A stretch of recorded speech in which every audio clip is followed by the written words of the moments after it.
Epizodi 8 I sezonit 2 podcastit flasim dhe ndër të ftuarit që unë besoj se janë special gjithnjë në këtë tryez, sot është një ftuar shumë special, British historian, or British first, historian. Historian first. Author. European. Author. Commentator. And serious historian. So my question is, which is more in risk when a serious historian discusses contemporary history, which is still in making, which is very near in distance, which doesn't allow much retrospective judgment? Is the history in risk, or is the judgment of contemporary facts in risk when an historian enters in the middle? So I've often described myself as a historian of the present. And here's the interesting thing. From the time of Thucydides, the first true historian, until the 18th century, people thought the history of your own times was the best history. Because after all, that's what we know best, the world we ourselves live in. It's a very recent idea, only since the 19th century, that you have to wait 30 years or 40 years, okay?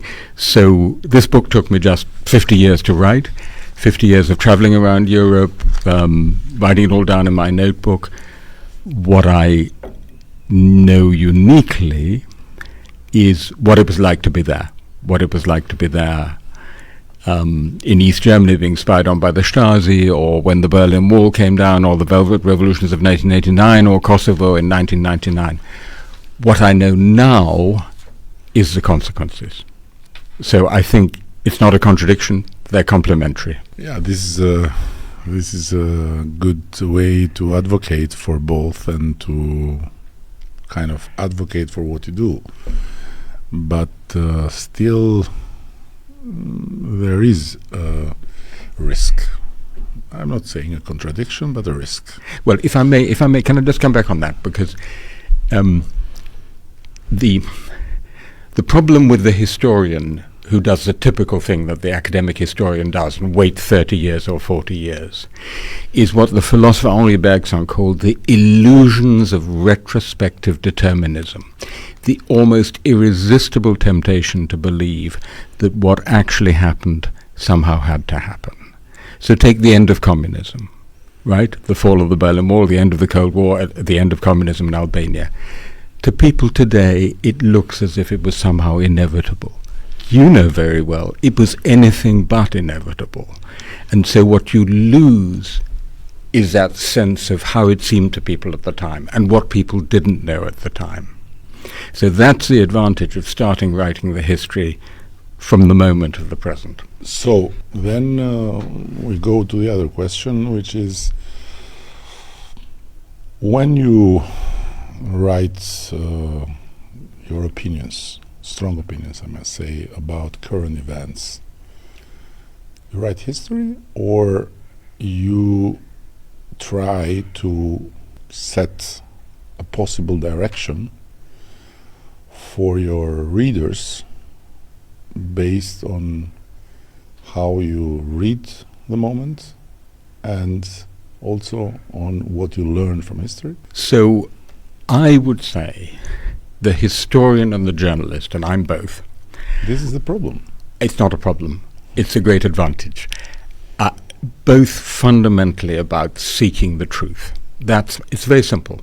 Both our jobs is to seek the truth. And we do it in slightly different ways. We do it by observing at front hand, coming to talk to a prime minister. You learn a lot from talking to prime ministers, but also sitting in libraries or archives and reading the documents from 50 years ago.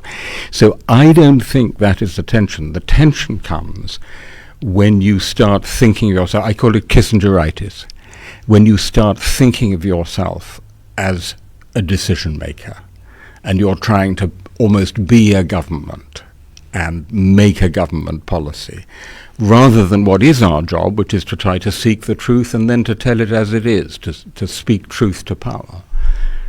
So that's what I've always understood myself as doing. But in a way, when you tell truth to power, you question the power's decision. Sure.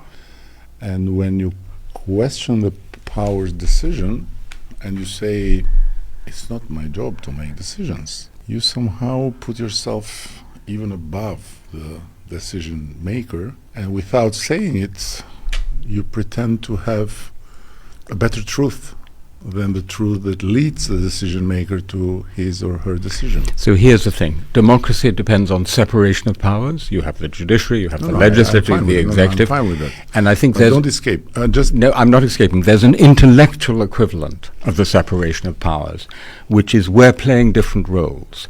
You as a politician, right? I'm fine with that. I'm just asking you now to confess here, because here you have to confess. I have to try to make you confess, and if you want to be shielding yourself all the time by some very well articulated arguments, it's fine, but I have to insist. So don't you think that when you say I'm speaking the truth to power, so this decision is shit, don't you think that you are giving yourself an irresponsible moral superiority by saying, I'm not responsible to do that, I don't do your job, but I'm telling you that what you're doing is shit? Yes, I wouldn't use exactly that language about telling you what you're doing is shit. What I would say is... No, I'm just bringing it to... I'm just making it from the beautification of the language, okay, to make clear what I'm trying to get out of you. My good friend Václav Havel, who is one of the heroes of this book, who was a dissident and then a playwright and then a politician and a president. We are not yet at the book. I'll come to the book. But this is very relevant to this. His idea was you could simultaneously go on being an intellectual and be a politician and a decision maker. My argument is that they're simply different roles, that the politician necessarily has to take a particular line and then to push that particular line as best they can to repeat it in order to win elections. Okay, the intellectual is constantly challenging, rethinking, looking at it from different angles. It's not a matter of one being morally superior to the other. That democracy needs them both. Absolutely. Just as it needs a parliament and an executive and a legislature. I'm not questioning the right of your existence. That's very good of you. As a speaker of the truth to the power, I'm just trying to deconstruct a bit on what I started with. So, again, you are a historian and you are opinionist, let's say, author of books, journalist, all this, and it's a very good place to be somehow, because knowing history, you have somehow very, very strong instruments or very sensitive antennas to filter what is happening in reality. But I wanted simply to know from you how much this can undermine one or the other, but you answered in a way, and I fully understand. But let's go a bit further then. You have been very much involved, wholeheartedly I would say, at least from what I read, in the change, in a big change, in the historical passage from totalitarian regimes to free societies. And the former communist regimes, revolutions have been your topic. Now, at that moment in time, you have been quite an enthusiast of what happened. Now, with the eyes of what is happening, don't you think that what you wrote at that time was journalism, and what you write this time about what you wrote that time is history. Oh, I see the point. I think they're both history. I think they're slightly different kinds of history. I think one is history of the present, which, as I said, for centuries was considered the best history. No one would say Thucydides wasn't history. But what you don't know is the long-term consequences. So here, for the first time, 50 years on, I'm looking back with what in English is sometimes called the retrospectoscope, a wonderful instrument, the benefit of hindsight. To your point about freedom, because this is a book about Europe and freedom, the two leitmotifs of my life. When I started traveling in Europe in the early 1970s, most Europeans were still living under dictatorships. Not only Albania, the whole of Eastern and Southeastern Europe, but also Spain, Portugal, and Greece. They had fascist dictatorships. So the great story, not just of my life, but of Europe, is the spread of freedom and of democracy, and then of Europe coming together. And I don't think I view that with any less enthusiasm now than I did at the time when I was witnessing it. Obviously, there were big problems, there are always problems, but the fundamental story seems to me a great story of the spread of freedom. And one other quick thing. Many academic historians or scholars like to assume a sort of Olympian position, as if they are detached and neutral. Nobody is neutral, nobody is objective. I have a different approach. My model is George Orwell, Homage to Catalonia. You tell your readers exactly where you stand. I'm with the dissidents. I stand for freedom. I stand for democracy. I stand for Europe. So it's a contract with your reader. It's a contract of honesty with your readers, rather than the pretense of being Olympian and neutral, which contains its own kind of deception.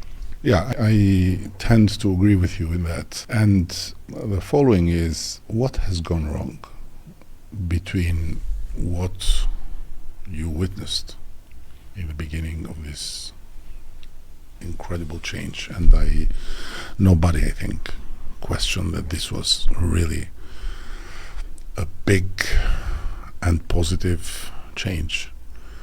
You are testimony that has always insisted to witness. So not a testimony that has shied away from witnessing in the public judgment stand. So when you witnessed the big change, you saw it with, of course, an objective eye on what was happening, but also a great subjective desire that this would lead to something wonderful. In the meantime, today, you continue to witness in the stand of the public judgment, and you are testimony that certain things went wrong. So if you can summarize in very little minutes what went wrong. Two kinds of things. First of all, we underestimated what was going to be the reaction, the pushback.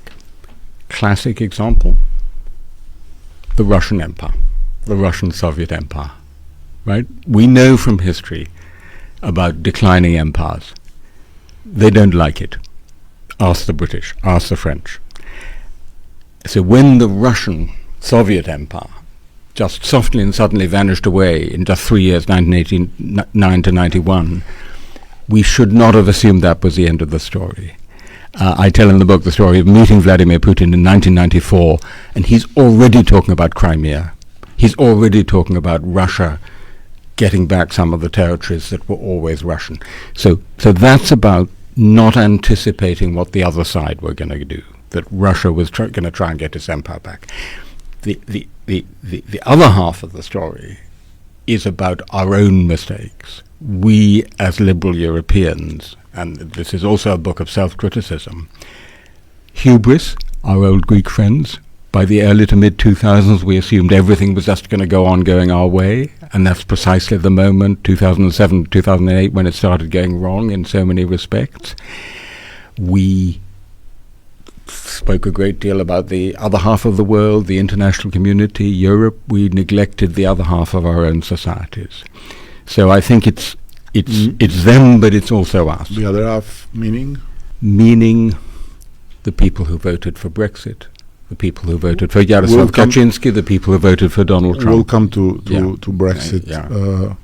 But I mean, those who were not happy with what for us, or at least for me as a liberal European, was a wonderful story of progress, of opening of frontiers, of Europe coming together. It didn't work for them.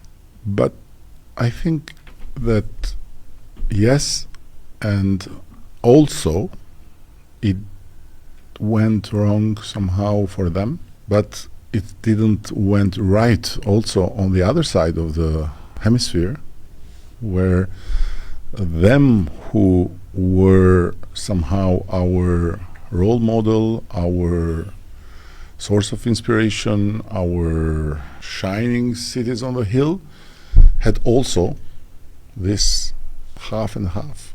The United Right. States. No, meaning from the West, let's say. Right. So from the Western Europe to the United States, right? So it was they are connected somehow. Completely. And what I would say is, it was precisely the West that yielded to hubris, that became complacent and lazy and self-satisfied. And there's an irony in this story, because in a way, the competition from the Soviet Union, the ideological competition from the Soviet Union, kept us on our toes. We had to compete. We had to prove that we had a better model. And so we had strong welfare states as well as strong economies. And in a way, we were the victims of our own victory. Suddenly in the 1990s, 2000s, it appeared we had no major global ideological competitor, which is what Francis Fukuyama was saying in his famous book, The End of History. And that's when we became lazy and complacent. Now again we have the competitor. We have Vladimir Putin, but we also have China. Another part of it is, again, a different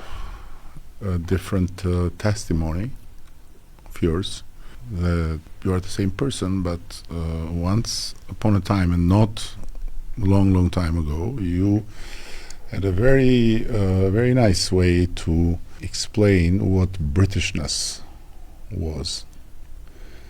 And you said that is like a paradox, but a former empire has become a post-imperial identity of inclusiveness, of civic and most liberal society.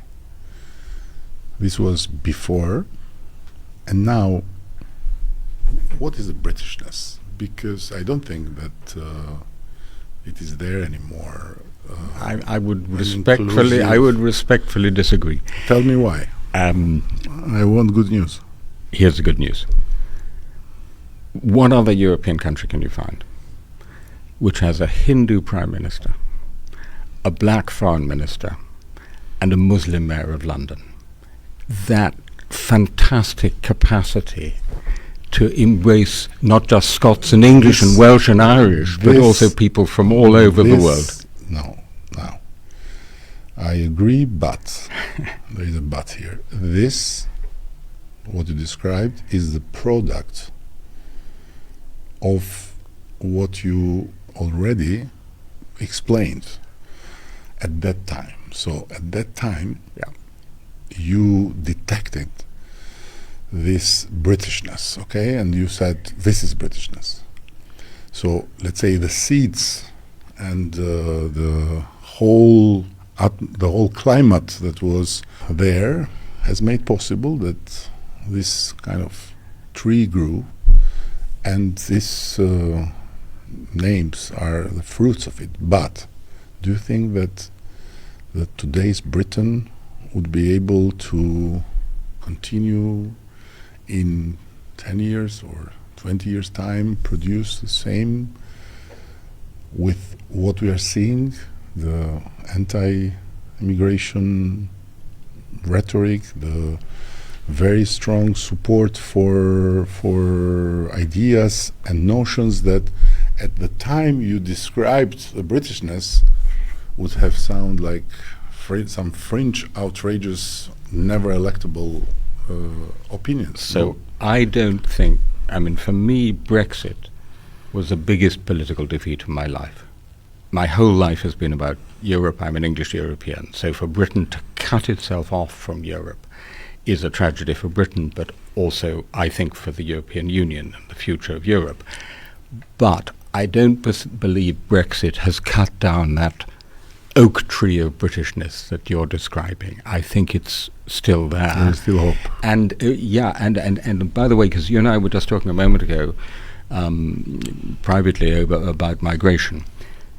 So I think one of the mistakes, Tony Blair, who I admire in many, many ways, it was a wonderful period in British history, one of the mistakes he made was to believe that you could just go on opening your society, opening your finances, opening your economy, opening to migration, and there wouldn't be a reaction, because there was a reaction. And the slogan of the Brexiteers, which won it, by the way, only 52% to 48%, remember, it wasn't inevitable at all, was take back control. What do you have now in Germany? You have Germany's leaders talking about the problem of Kontrollverlust, loss of control. So I think all our societies need that sense that it's under control, that immigration is being managed. And so I think that was actually a mistake of the Blair years, for which we paid a heavy price. But the fact that we now are trying to get it under control, like all other European countries, does not mean it's the end of our, it's beyond multicultural. Well, listen, first of all, I have to inform you that I'm very open, but I am fanatic about some things, and one of that is don't touch Tony Blair when I'm here. Just don't touch. Listen, I'm friends with Tony Blair. No, I admire him, but this is he's big enough to acknowledge his own mistakes. No, I'm not speaking for him. He can speak himself and he can deal himself with his mistakes, but I am a fanatic, so don't touch Tony Blair. And not to advocate for him, but sorry, Tony Blair has left his office how many years ago? So it's not, I don't think it's not really very accurate that what happened with Brexit be left to Tony Blair as another mistake, because maybe at that time, I don't know, but maybe at that time open was the right way, and maybe close is more like response in a rush, looking the control being lost, instead of having done some other things before. And it was Tony Blair afterwards. But the problem in Britain with Tony is that everything he speaks, people tend to not listen, but to say, you were guilty for Iraq, so don't speak, you are a criminal. But since long ago, he has said and proposed that there is a way to control. So he has been one of the people that has made propositions about control. So I could be very easily his biographer, but not like you from inside, but from outside. So I spoke to Tony for this book. I went back, and as you'll see in the book, I actually spoke to him about this, and I think he would acknowledge it. Britain was the only EU member which, with the big enlargement in 2004 and again 2007, Bulgaria and Romania said, no limits, anyone can come. And that the millions of East Europeans who did come to Britain, which was wonderful for me, because I could speak Polish. No, the millions of Europeans that came to Britain, they came to Britain's benefit big time. I couldn't agree more. Because you see, when they started to leave after Brexit, you needed truck drivers, But every analyst of Brexit would tell you, and this is simply people seeking the truth, that one of the reasons people gave for voting for Brexit was the scale of immigration, particularly from inside the EU. That's what makes it different from other European countries. So it's simply a fact. And I don't think Tony would have any problem with someone... No, I don't know what he thinks about it. I didn't talk about this precisely, but okay, I'm not gonna debate with you there because it would be too pretentious and maybe too superficial from my side. Thank you for telling me that there is hope for Britain. This is good news. I want to go to something else that is very dear to you and is very dear to me, but still you are the speaker of the truth to power. I am a former speaker of the truth to power that have to deal with power, and sometimes this is like, you know, a strong battle within.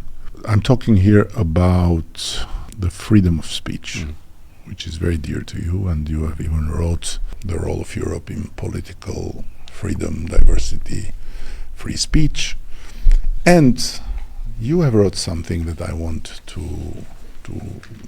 ask you and develop a bit, elaborate a bit. You have wrote, I quote, "We need the way to combine freedom and diversity," and this, if I'm not wrong, is a reflection on your preoccupation on how the freedom of speech is being abused, big time, right? And you say, the way to combine freedom and diversity is to have more but better free speech. Now, this is a very noble way to look at it, and but is it possible? And how this can be possible when, by the way, talking about podcasts before we started, you said that you have done many, and you find it a good way to get the people's ear, because people are most of the time not keen to read more than 2 pages while they can listen. So how freedom of speech can be better in a world where the listening degree of people goes down and down and down, and the possibility to say everything you want to say, even without really thinking twice, goes up and up and up. Freedom of speech doesn't mean anyone can say anything like wherever, in whatever context. There have always been some limits to it, and it's always been about 2 things. Question number 1, how free should speech be? Question number 2, how should free speech be? In other words, how should we speak, how should we choose to speak to each other, given the very generous limits that the state should allow? Now, here the problem is that it's wonderful that you and I are talking directly to each other, but most of our speech today is being mediated by the big platforms, by Facebook or Google or Twitter, and they are mediating in a way which gives us, privileges the most extreme views. Their algorithms optimize for attention and therefore for profit.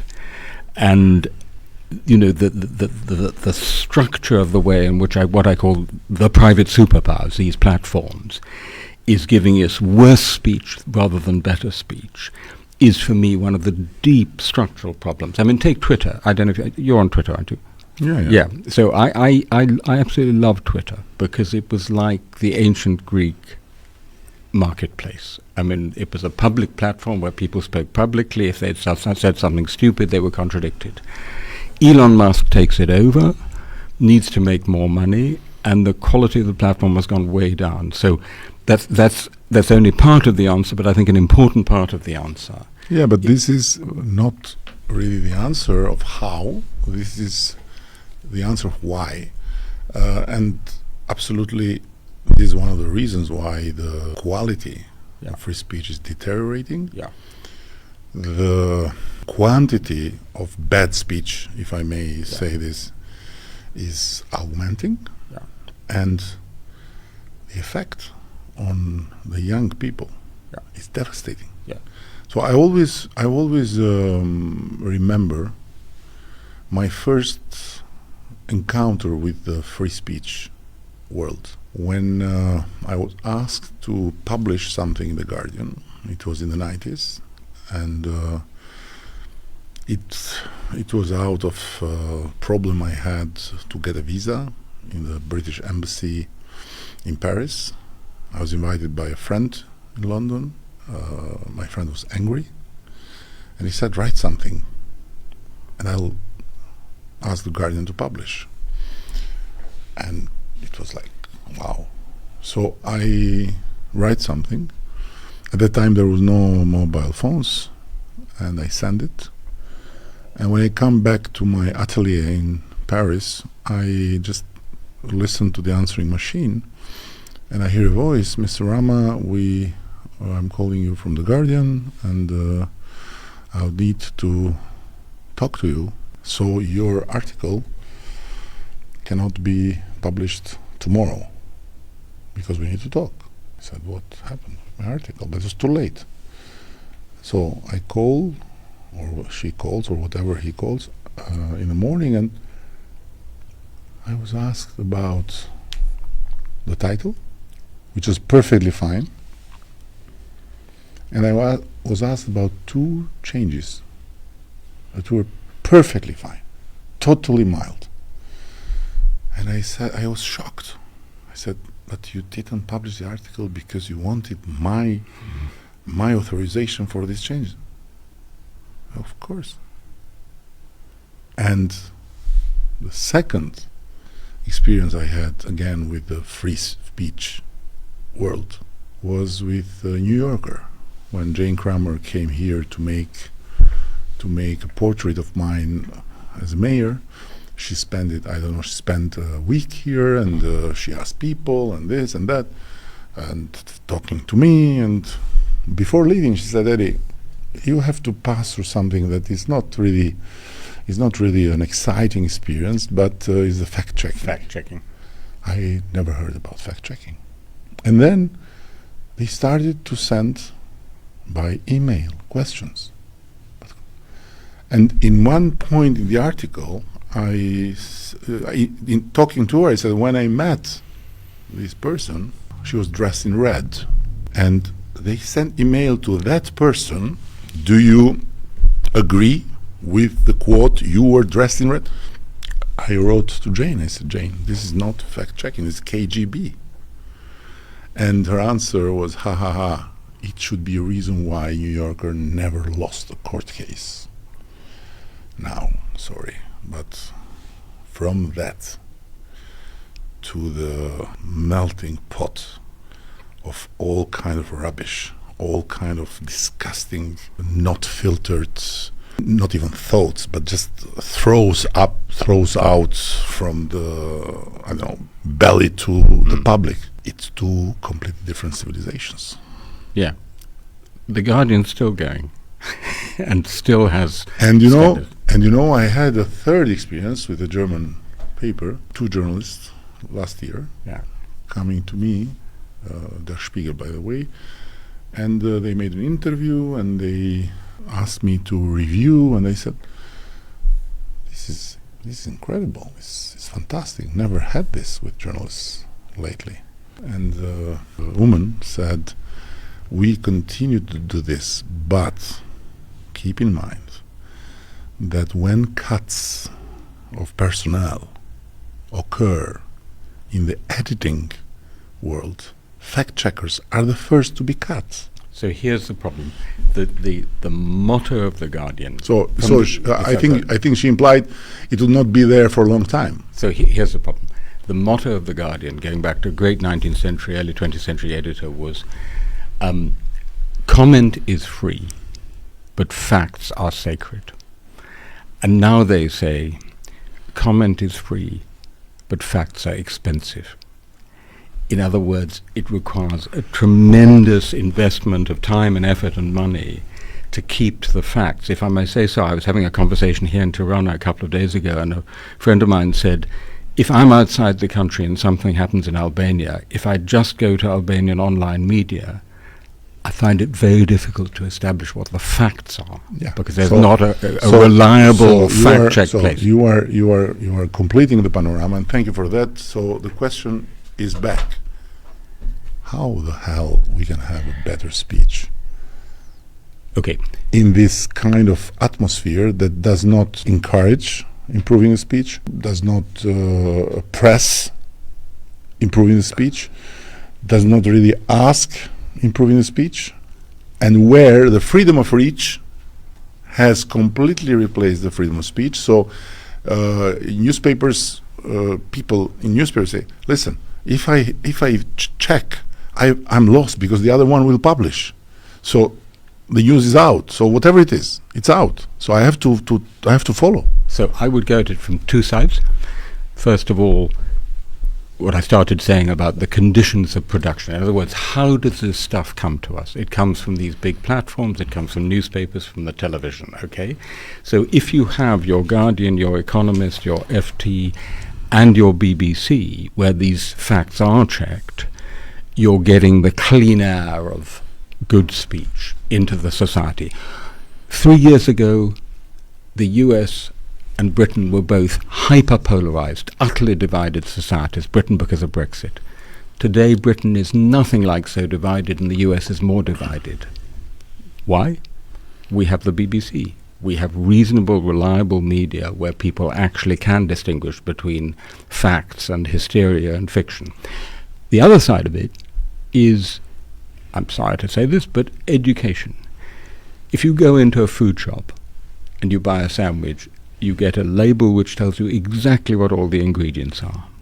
If you're a kid and you go online and you get a piece of information, you've no idea what's in it and where it comes from. Yeah. So I would go at it from both sides, from the consumer side and the producer side.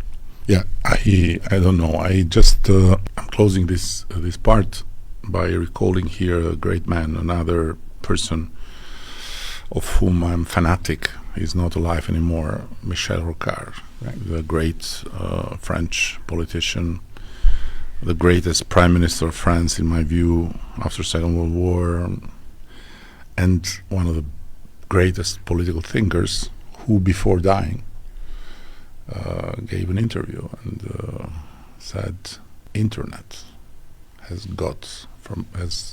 taken from us the most precious thing God gave us, the time to doubt.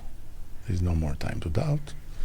You have to be there, ready with your side of the story, and you just shoot." And all these platforms that are supposedly new spaces of freedom of speech and of democratic dialogue are everything but platforms for dialogue. Everything is there but dialogue. There are trenches, there are people in the trenches, everyone shielded with his own flak certainties, and everyone ready to shoot towards the other trench, whatever comes in the mouth, whatever comes in the mind, no filter. So it's a disaster. Anyhow, I'm more pessimistic than you in that, and thank you for injecting me some optimism. I don't know how long will last, but I hope until tomorrow. Let's go now to the book. You have published a book that now it's in Albanian. It's the translation is in Albanian. Literal is Vendet e mia is my countries. My places, my countries. Personal history of Europe. Vendet e mia, një histori personale e Europës, zotnia që është këtu. And I left it in the end because I started with a British, and I wanted to end with a European. But you didn't let me do everything like planned, which is perfectly fine. And I wanted to start this part with this car because I find beautiful the cover, and I find absolutely amazing this car, which is apparently from another time. And I wanted to ask you if this car is a picture you or your designer found to somehow connect the old Europe with the new Europe, or you are the driver here. I'm so glad you picked up on that cover, because It's beautiful. this Albanian cover is unique. Yeah, but because I saw the English version and was not. This in Albania alone, and this is my wonderful Albanian publisher Linda Dudaj. I describe the very first time I came across the English Channel from this strange remote island, Britain, to what we then called Europe, continental Europe. And it was in this car. It was called a Hillman Super Minx, not a very good car, from the 1960s. My father was at the wheel, and Arlinda found a picture of the actual dashboard of that car. So that is the car in which I first came to this strange place called So Europe. Arlinda found it. Yeah. Chapeau to Arlinda. Chapeau. Absolutely fantastic. Fantastic. So this is really a book that I must read all the way. I have gone a bit through. It looks fabulous, and I just want to kind of ask you about Europe, but a bit, jumping over your two existences as historian of the present and as historian of the past. I want you to be the historian of the future. Tell me where Europe, in which place Europe you will be in 10 years. So, I mean, first of all, just to the title quickly, the wonderful thing about being a European is that you can be at home abroad. I'm in Tirana, I'm in Paris, I'm in Warsaw, I'm in Madrid. I'm clearly abroad, but I'm at home. Hence, homelands. And that is something unique that we have built, which is this mix of unity and diversity. And this comes to your question, which is now, after many years in which Western Europe really wasn't that serious about eastward enlargement, I would say since 2008. Croatia came into the EU, but you know this better than anyone. Macedonia has been a candidate since 2005. Since the full-scale invasion of Ukraine on the 24th of February 2022, Europe has got serious about eastward enlargement again. And so I really think, Heraclitus, by the way, the ancient Greek historian, said war is the father of all things. True again here. This big war is the father of this change. And I would say we have an opportunity once again to make that kind of great step forward that we did in the 1990s and early 2000s with the first big eastward enlargement of the European Union and of NATO, all the way to the Baltic states, all the way to Romania and Bulgaria. So that's the opportunity. The risk is that the war in Ukraine has also showed us that we're in a difficult and dangerous world for the West. So we have the post-war period between 1945 and 1989. We have what I call the post-wall period, from the fall of the Berlin Wall, 9th of November 1989, to the 24th of February 2022. We're now in a new period. What's it going to be called? I think it might be called the post-Western period, because suddenly we discover that we have Russia fighting a brutal war of recolonization against Ukraine. But China doesn't mind. India doesn't mind. Turkey somewhat sits on the fence. South Africa is happy to do naval exercises with Russia and China together. Brazil doesn't mind that much. So we're trying to build this larger and better Europe, but in a world of post-non-Western middle and great powers, which have a very different view of how things should be. So for me, that is the challenge. Yes, but the question was, tell me where Europe will be in 10 years. These are all analysis. Now, how it will go. try to be, for once, the historian of the future. The historian of the future is a contradiction in terms. Historian of the past, Yeah, historian of the present, you know. I know, but still, Okay.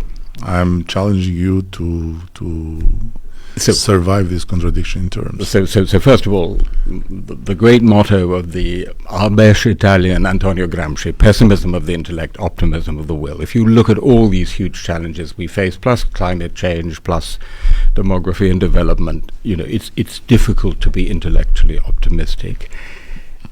I think if a new generation of Europeans mobilize not only to defend what we have achieved, which is the best Europe we've ever had, but to extend it and improve it, which is entirely possible. We could look back in 10 years' time, we could have an European Union of 35 member states, and we could have defended what we have, our own free way of life in Europe. It's possible, but it's up to us. Okay, but first of all, absolutely, but 100% agreeing with you that Europe, as was conceived and as has been somehow unfolding based on the huge vision and dream of the founding fathers, is the most wonderful political project of the humanity, in my view. So humans have conceived nothing more wonderful than Europe, the European Union, In and politics. European In politically. politics. Politically, I mean. So I'm talking about the European Union. Absolutely. The problem is, in my view, that to go at that place you described is not so about a young generation of Europeans and all this, but it's about something, first and foremost at least, maybe not exclusively, something you yourself has written. Europe must take itself some characteristics of an empire. This is the key. Explain. So, because an empire with 35, I don't see working. 35 leading. Empire can have also 350, but the point is who leads. Here's a deep paradox. If Ukraine manages to defend its own independence, that will be the end of the last major European empire, the Russian Empire. So for the first time in more than 600 years, we'll have a Europe without empires, overseas or on land. But in order to achieve that, Europe itself has to acquire some of the characteristics of an empire, because we have to be able to defend ourselves, right? Yes, but and so it has to be something novel in history, which is a non-hegemonic empire, an empire without a single hegemon, particularly, by the way, if the United States is within an empire of the willingness of everyone to be part of it. To be part of it, Yeah. but I mean to do more together. Yeah, of course, but And I mean not hegemonistic in that way. Without a single country as the hegemon. This is the key point. By the way, 6 months ago, I'm sitting in the foreign ministry in Kiev, heavily sandbagged, with the Ukrainian foreign minister, Dmytro Kuleba. And he says to me, for us, Europe is a liberal empire, a peaceful empire, non-hegemonic, by consent. And we want to leave that bad old empire, the Russian Empire, and enter the liberal empire. But to do that, we have to go further than we have done so far. And you know what? No one has ever done this before. You said how beautiful the European Union is. Absolutely, that's the point of this book. No one, this is the best Europe we've ever had. But no one has ever put together so many European countries in a union that is strong, can defend itself economically, militarily, technologically, and otherwise, but at the same time is non-hegemonic, that keeps this balance between unity and diversity. So let's not kid ourselves. This will be totally unprecedented in history. Yes, and it's much easier to solve the contradiction between being a historian and writing the history of the future than envisaging functioning hegemonistic and run by an hegemonic power empire, which includes 30 and more, maybe 40 states, and which is capable to have unity, to have decision making in real time, to have bold leadership, and to be efficient. So let's leave it here, because could I just say though that in 1989 I sat at countless conference tables when people said it would be completely impossible to get the Baltic states into a European Union and NATO. We've done the impossible. Listen, I'm not saying it will be impossible. I'm saying simply that it looks more difficult to sort it out in conceiving it than to write the history of the future. But of course, maybe the people that will be able to do it will come. And I don't know. Madeleine Albright, the former U.S. Secretary of State, tells a story that a senior French diplomat once said to her, "Madam Secretary, we know that will work in practice, but will it work in theory?" And I would say this is the other way around. In theory, it may seem impossible. The question is, can we nonetheless do it in practice? We have run beyond 50 and more minutes without even, at least I'm speaking for myself, even imagining that 10 minutes are gone. So it has been too fast, and your experience, your field of interests, your space of truth spoken to the power is so large that we have unfortunately to leave for another time, and I hope that you will come back. Albania will be part of this dream even when everyone else will abandon the dream. It's what we do. We are always loyal to empires, so we will be till death separates us, loyal to that empire in making or to be made. But to conclude, I will go back as a final line to your first line, very first line of this beautiful book, which is even before the first line. And I'll bring here to the audience and to our discussion the Soren Kierkegaard quote. I'm trying to translate directly now from Albanian to English, and I hope I'll succeed, which says, it's true what philosophy tells you, that life has to be understood by looking back. But in the same time, the people forget the other principle, that life has to be lived by looking forwards.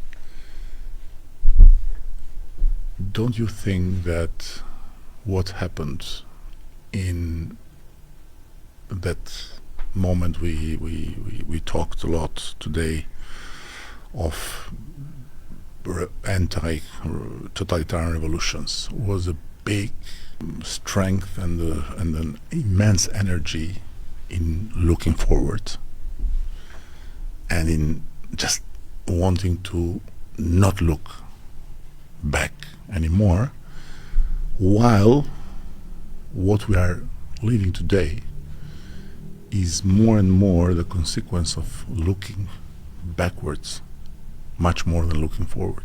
There was an old East European joke I think it was Czechoslovakia in the 1970s, two people meet on the street. Hi, Jerzy, how are you? Answer, better than tomorrow.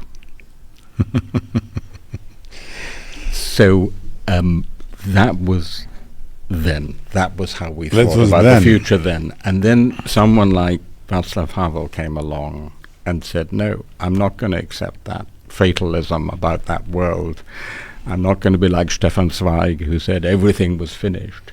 Of course we have to have a vision for the future, and I do. And in that future, having just received the key to the city of Tirana from your mayor yesterday, I look forward very much to coming back to Albania. No, I don't question yours or mine keenness to look forward. I was simply stating that what we are witnessing as backlashes all over the place is the result of an attitude that is much more of looking backwards than forward. I very much agree. So that one of the problems we had in this period of hubris in the early to mid 2000s, we thought everything was going our way and the future is ours. And now we have the opposite problem, is we think the future belongs to somebody else. I just happened to watch an interview among many of Yuval Harari, and I was completely struck by a line that was so beautiful to me, because he was asked as a historian from the interviewer, you as a historian, how you see what's happening and what history has taught you about this. And he said, at certain moments in time, you have to deal with two fundamental things: justice and peace. And it's always the best, it has always worked better to secure peace first and then look to justice. Because if you are obsessed about securing justice first and then look to peace, you will have nor justice and neither peace. So fantastic. I'm so thankful. And again, I thank you also for the joke, and I am concluding myself with another, not joke, but an episode from the former communist Albania, when someone, a student of art, came back from his studies in in Czech Republic, I think Czechoslovakia at that time, because when he had to have his final stage and present his work to get his diploma, here the high art school, the academy, was already opening. So his Czechoslovak professor came with him, and he exposed his work in front of him and the others. And so he got a diploma. And the day after, when he went with his professor to accompany him to the airport, the professor said, I wish you all the best, but I can't hide to you that your future was yesterday. So much thank you. Vendet e mia është libri I Timothy Garton Ash, një, siç e pat, europian I devotshëm, një historian, një gazetar, një autor libresh, I cili vjen në Shqipëri me këtë libër, të përkthyer nga kush e ka përkthyer librin, let me see, Virgil Muçi, një pen për të mos u lënë asnjëherë pa u lexuar, dhe të botuar nga Arlinda Dudaj. Ju falenderoj për vëmendjen, lexoni Vendet e mia, po bëj edhe unë pak reklam këtu. Dhe jam i bindur që mbas këtij leximi do të keni shumë të arsye për të ndjerë të përkushtuar në misionin